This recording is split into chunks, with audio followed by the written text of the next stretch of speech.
Pride/Prejudice, Chapter 2, Segment 3. Charles rolled over and kissed Fitz on the lips, interrupting his thoughts. "Are you going to lie there like a log all night, or can a man hope for some help with his trouble?" "What trouble?" Fitz asked, the corners of his mouth curling up in a smile. He knew the answer to this old joke, but what joy to hear it again. "Why, this stiff thing," Charles said, waving his erection almost in Fitz's face. "It just keeps growing and growing, and I don't know what to do with it." "Oh, you poor man," Fitz said, playing the scene out to the end. "Let me see what I can do." He sat up, rolling Charles onto his back again, and knelt between his friend's spread thighs. Charles's engorged cock was leaping and drooling in a state of near release, all without any help from Fitz, just from the presence of Miss Bennet under the same roof. Fitz thought a silent apology to the woman, and grasped Charles in a loose fist. "Is this the root of the trouble, do you think?" "Please, Fitz," Charles said, "I can't hold on much longer." "So I see," Fitz said.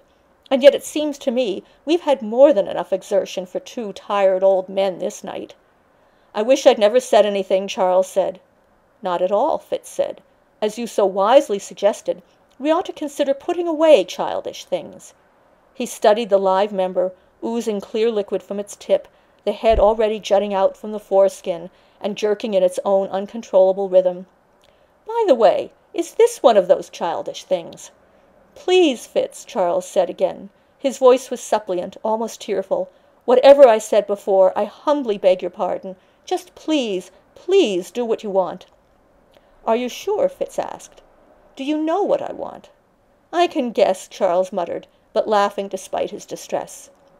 Fitz took pity on him. "My dear," he murmured, "I shall do only what you want. And I'm fairly certain you want this." He licked and kissed, then took the head in his mouth.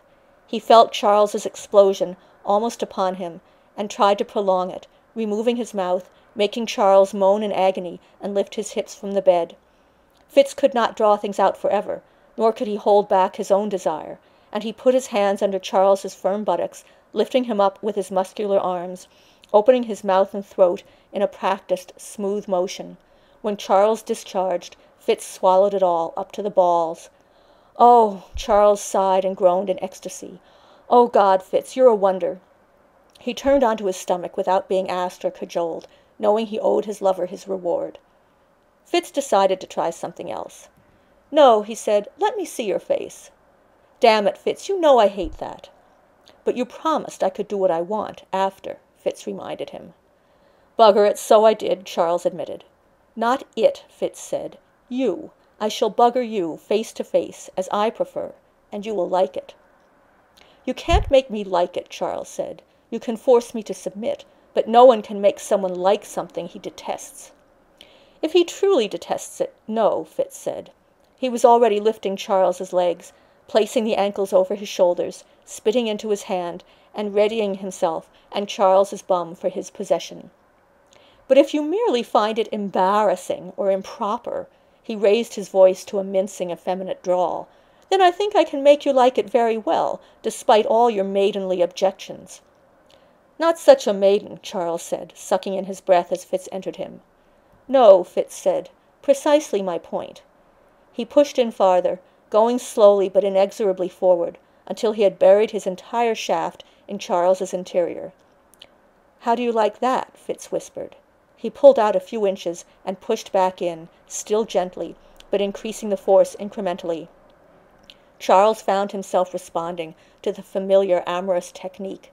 "Damn it, Fitz," he complained, "you're a devil." "And you are a tease," Fitz answered, "but this time you will not escape the consequences of your actions." He picked up the rhythm, working steadily until Charles was lost in the sensation, pushing up to Fitz's body, so that they slammed together, hips to buttocks, with each thrust. Charles's eyes, that had been shut like a child's against a dreaded punishment, came open, eyelids drooping, but irises focused on Fitz's face, and his mouth, that had been screwed up tighter than his puckered arse, opened in slack, sensual acceptance of the glorious pounding he was receiving.